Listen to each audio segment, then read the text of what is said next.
ఇడ్లీలు దోశలు తిని బోర్ కొట్టినప్పుడు ఈ విధంగా ట్రై చేయండి. 1 కప్పు గోధుమ పిండితో ఎంతో రుచికరమైన అట్లు వేసుకోవచ్చు. చాలా ఈజీగా అప్పటికప్పుడే అయిపోతాయి. ఎక్కువ టైం కూడా పట్టదు.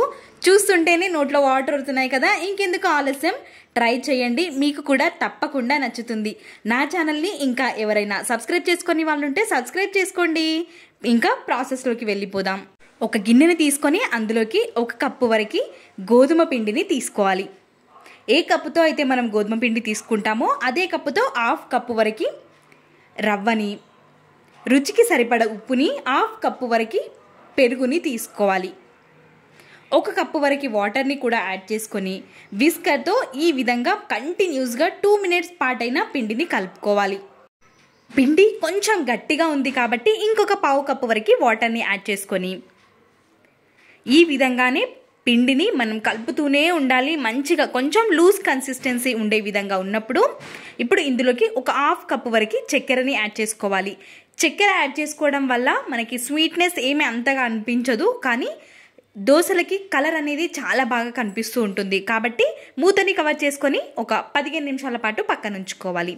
ఆలోపు చట్నీని ప్రిపేర్ చేసుకుందాం. ఒక మిక్సీ జార్ని తీసుకొని అందులోకి 1 కప్పు వరకు పల్లీలు, వేయించుకున్న పల్లీలు, ఒక చిన్న ముక్క వెండు కొబ్బరిని, ఒక 4-5 రెబ్బల వెల్లుల్లిని, ఒక 5-6 పచ్చిమిర్చిని తీసుకోవాలి. పచ్చిమిర్చి అనేది మీకు టేస్ట్కి సరిపడా తీసుకోండి. ఒక 1/2 కప్పు వరకు జీలకర్రని కూడా యాడ్ చేసుకోవాలి. రుచికి సరిపడా ఉప్పుని యాడ్ చేసుకొని మిక్సీ పట్టేసుకోవడమే. మధ్యలో కొద్దిగా వాటర్ని యాడ్ చేసుకుంటూ మెత్తగా మిక్సీ పట్టుకొని ఈ చట్నీని మనం పోపు పెట్టుకొని సర్వ్ చేసుకుంటే సరిపోతుంది. ఇప్పుడు ఈ చట్నీని పక్కన ఉంచేసి దోశలోకి స్టఫింగ్ని ప్రిపేర్ చేసుకుందాం. నేను ఇక్కడ ఒక క్యారెట్ని తీసుకొని తురుముకొని తీసుకుంటున్నాను. 2 పచ్చిమిర్చిని వీలైనంత సన్నగా తరుక్కొని తీసుకోవాలి. కొత్తిమీరని కూడా సన్నగా తరుక్కొని తీసుకోవాలి. ఉల్లిపాయ ముక్కల్ని కూడా వీలైనంత సన్నగా తరుక్కొని తీసుకొని ఈ మిశ్రమం మొత్తాన్ని మంచిగా మిక్స్ చేసుకొని పక్కన ఉంచుకోవాలి. ఈలోపు మనకి పిండి కూడా ఖచ్చితంగా 15 నుంచి 20 నిమిషాలు ఖచ్చితంగా పిండిని పక్కన ఉంచుకోవాలి. మనం మంచిగా సెట్ అయిపోయింది పిండి కూడా. ఈ విధంగా విస్కర్తో ఇంకో కొద్దిసేపు కలుపుకొని ఒక 1/2 టేబుల్ స్పూన్ వరకు వంట సోడాని కూడా వేసుకొని వంట సోడా కూడా మొత్తం కలిసిపోయే విధంగా 1 నిమిషం పాటైన విస్కర్తో స్పీడ్గా ఈ విధంగా కలుపుతూ ఉండటం వల్ల మనకి పైన చూసారా నురగగా వస్తూ ఉంటుంది. ఈ విధంగా ఉన్నప్పుడు పిండి అనేది స్టవ్ పైకి దోశ ప్యాన్ని పెట్టేసుకొని 1 స్పూన్ వరకు ఆయిల్ని వేసుకొని టిష్యూతో ఈ విధంగా పెనం మొత్తాన్ని స్ప్రెడ్ చేసుకోవాలి. పెనం బాగా వేడిగా ఉన్నప్పుడు 2 గరిటెల వరకు పిండిని యాడ్ చేసుకోవాలి. మరి పల్చగా కాకుండా కొంచెం మందంగానే ఉండే విధంగా వేసుకుంటే ఈ దోశ టేస్ట్ అనేది చాలా బాగుంటుంది. ఈ విధంగా వేసేసుకొని మనం ముందుగా చేసి పెట్టుకున్న స్టఫింగ్ ఉంది కదా, క్యారెట్ తురుము, ఉల్లిపాయ తరుగు, పచ్చిమిర్చి తరుగు అన్నింటినీ ఈ విధంగా మనం వేసుకొని కాల్చుకోవాలి.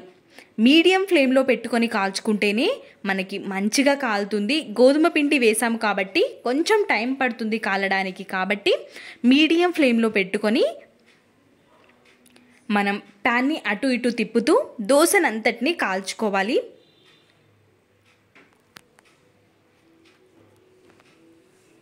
మధ్యలో 1 స్పూన్ వరకు ఆయిల్ని కూడా వేస్తూ మంచిగా దోశ వేగిన తర్వాత మనం ఇంకొక సైడ్కి టర్న్ చేసుకోవాలి. దోశ కలర్ చూసారా ఎంత బాగా వచ్చిందో. ఇదే విధంగా అన్ని దోశల్ని కూడా వేసేసుకొని మీడియం ఫ్లేమ్లో పెట్టుకొని కాల్చుకోవాలి. మనం కొంచెం లావుగా వేసుకున్నట్టయితే మూతని కవర్ చేసుకొని వేయించుకుంటే చాలా తొందరగా వేగిపోతుంది. ఈ విధంగా అన్నిటిని వేసేసుకొని సర్వింగ్ ప్లేట్లోకి తీసేసుకోవడమే. చట్నీని కూడా మీరు పోపు పెట్టుకున్నా సరే, లేదంటే ఆ విధంగానే సర్వ్ చేసుకున్నా చాలా టేస్టీగా ఉంటుంది. ఇన్స్టెంట్గా అప్పటికప్పుడే అయిపోయే దోశ రెసిపీ కాబట్టి మామ్స్కి కానీ వర్కింగ్ ఉమెన్స్కి కానీ చాలా యూస్ఫుల్ అవుతుంది ఈ రెసిపీ. కాబట్టి తప్పకుండా ట్రై చేయండి. మీకు ఎలా కుదిరిందో మీ వాల్యుబుల్ ఫీడ్బ్యాక్ని కమెంట్ సెక్షన్లో నాతో తెలియచేయడం అస్సలు మర్చిపోవద్దు. ఇలాంటి మరెన్నో రెసిపీస్ మన ఛానల్లో ఉన్నాయి కాబట్టి అను కేఆర్ వ్లాగ్స్ ఛానల్ని ఒక్కసారి విజిట్ చేయండి.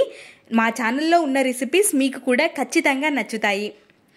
నా వీడియో కనుక మీకు నచ్చినట్టయితే లైక్, షేర్, సబ్స్క్రైబ్ చేసుకోండి.